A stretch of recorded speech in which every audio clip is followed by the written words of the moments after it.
What business should I start?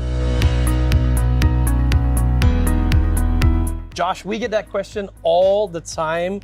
Now, I know you've got a perspective on that. Can you share with us some stats, first of all, for the viewers who are watching us for the first time, so that they know where they should even stand first of how they make the decisions, the correct decisions? Well, a lot of them they're too focused on the idea. New Okay. entrepreneurs are too focused on the idea. Yes. So let me break it down to you with the stat is 9 out of 10 businesses fail. We know this stat. We throw Right. it around all the time. Yep. But 86% of all franchises are still in business after 5 years. Okay. Now, when you look at these franchise businesses, they're ordinary. You know, they're making pizza, they're mowing lawns, they're providing a place for you to work out at. They're not extraordinary ideas. They're not the new Facebook, they're not the new Tesla electric car, they're very pedestrian ideas. So what that tells us is success in business is not predicated by the idea.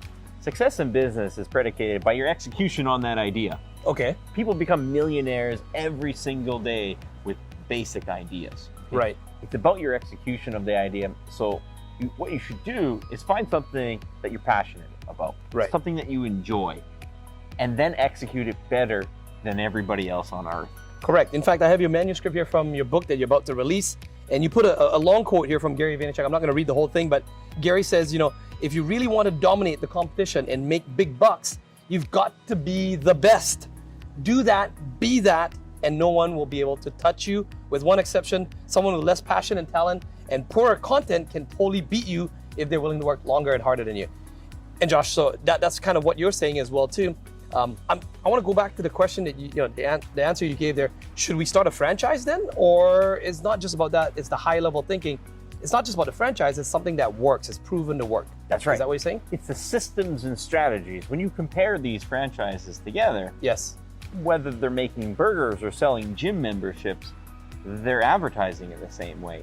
Yeah. They're doing their HR in the same way. They have SOPs and onboarding. They're doing their accounting in the same way. They can take a boring idea and make a bunch of money with it because they use proven systems to do it. It's a scalable business model, right? That's right. So it's not about trying to find, when we were doing our research, we found a lot of questions online. People are saying, what business should I start? In 2020, in 2021, and it doesn't change.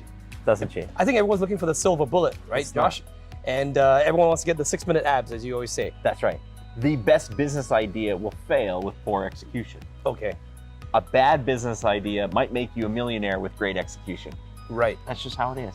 Okay, so that's great, Josh. Now, in your book here, also I read, you talked about upbringing plays a big part about, Yes. so let's, even before someone decides on what business to do, Yeah.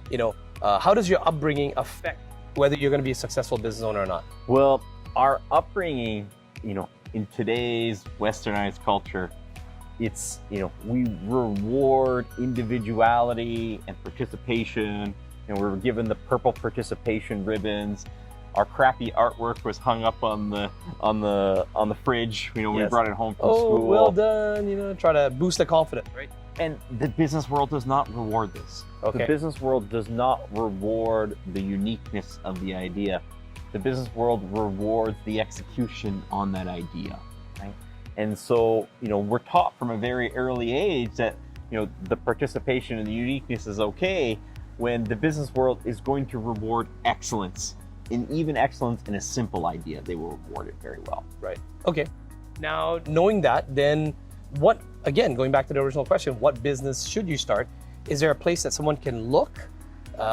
Is it something that, you always hear, do what you're passionate about, do what you love, and you'll be successful. How does that apply? Everything from being someone good with their hands and the trades to Yes. someone who's a little bit more online, maybe more artsy, more creative. Yeah. How does that work there? I would suggest if it's your first business, if you're asking this question, if you're watching this video, it probably is your first business. Yep. It should be something that you're passionate about, because the level of effort that's going to be required to reach that, excellence, that execution level is incredibly high, Right. especially when you're not experienced on doing it. So the likelihood that you're going to achieve that on something that you're not, passionate about or at least interested in is extraordinarily low, because Yep. it's going to be a very long, You're going to hard burn road. out, That's when right. you run into problems and challenges, and those problems will happen. By the way, Josh is actually Canada's top-rated CPA and most sought-after CFO, and myself, I work with Josh. I still am a client. I run multiple businesses, but I'm also the Vancouver branch manager and an associate with Spurrell Associates, helping him to work with business owners, especially if they're buying or selling businesses as well. So, you might be looking about getting started in a business. We work with business owners that are successful and either want to exit or they want to scale their business by, strategic acquisitions and growing and leveraging the business. So pay attention to what he has to say, because I'm telling you, he has worked with thousands of clients and he's trying to give you the best advice to help you be successful as an entrepreneur. Josh, tell us a little bit more about, what can entrepreneurs do when getting started? What happens in that first year? We talk about being passionate. Okay, so let's say someone has found something that they're getting started with. Do they focus on marketing? Do they focus on sales? Do they focus on getting a mentor? Do they print business cards? Do they set up a website? All those sort of things. What are some of the first steps? Well, your first step is you're going to have to find a way to pay the bills. Right. I mean, that's it. Do they borrow money too as well? So sometimes that's borrowing money. Sometimes that's saving up before you start. Maybe sometimes it's just getting sales first, right? Sometimes it's just, a simple marketing strategy, knocking doors or picking up the phone and getting those initial sales started, okay? Right. Once you have, the bare minimum, the roof over your head taken care of, now it switches to not scaling or reanalyzing your pricing. It actually switches to gathering social proof. Because what's going to be required to scale in any business is social proof. You could be the world's best mechanic or the best at making custom furniture, and your customers could be ecstatic with you. But if you don't have any social proof that you can display, no one is going to believe you at scale. You can't have that customer reach out to all of your other prospective customers. You need a way to gather that, whether it be a Google review or a video testimonial. You need a way to gather social proof. That becomes your next step after you have the basic necessities taken care of. Correct. So Josh, what if someone has already started a business now? Let's just say they maybe, I'm going to put a number to it, say 50,000. They've already generated some sales, whether it's friends and family or even just basic marketing campaigns. They've got their first few sales, 50,000 to 100,000. Let's say they're in that range. Yeah. What are some of the lessons that they can learn from successful entrepreneurs already out there? Well, when you look at the successful entrepreneurs, like you take the Elon Musk of the world, he may be the best example of this on the planet. He starts off making PayPal.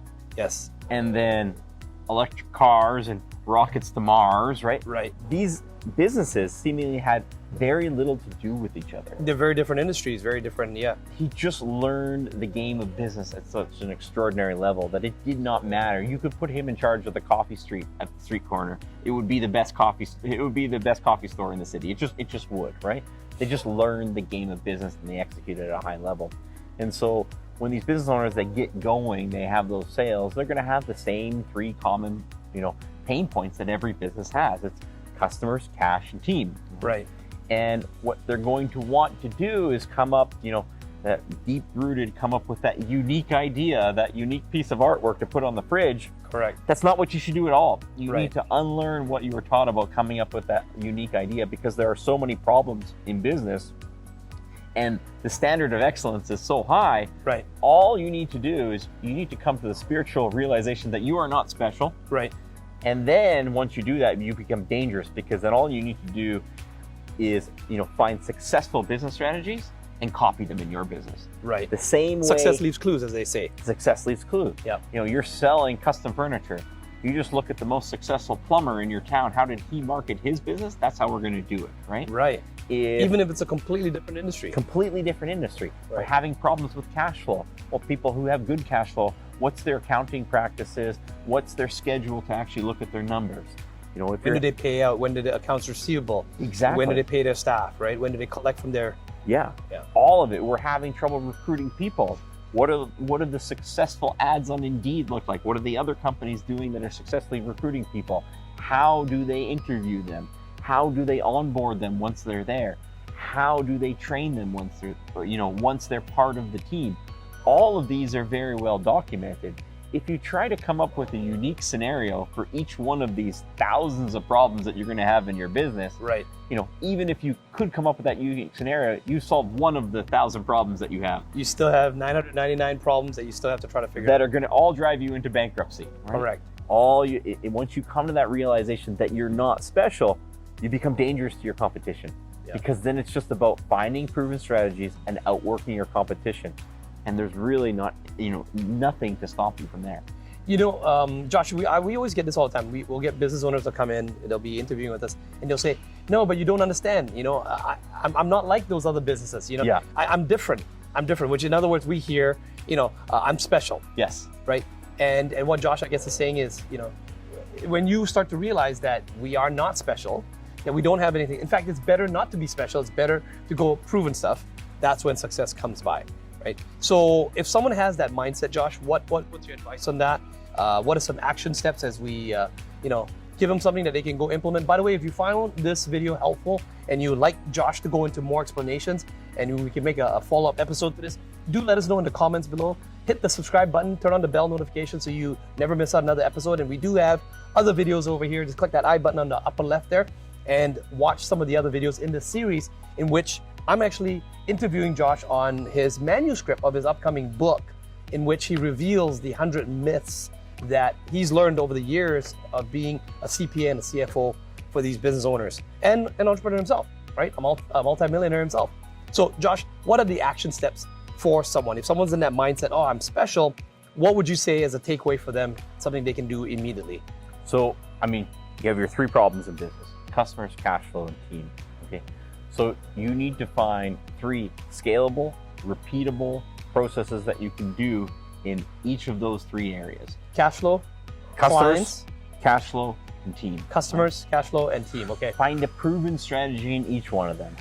What is a proven strategy to find customers? Turn on the leads, turn on the people calling you and putting in their emails or whatever it is to contact you. What is a proven strategy to maintain your accounting and plan for cash flow? Correct. Yep. What is a proven strategy to build a team? Right. And you need proven strategies that are applicable in your business, not for a Fortune 500 company, right? Right. So it's scalable.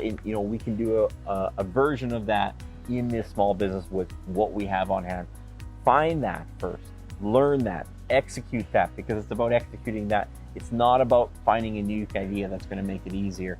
We just need to learn to execute these proven processes. And Josh, you put on a business bootcamp several times a year, and it's on your website at spurrell.ca, SPURRELL.ca.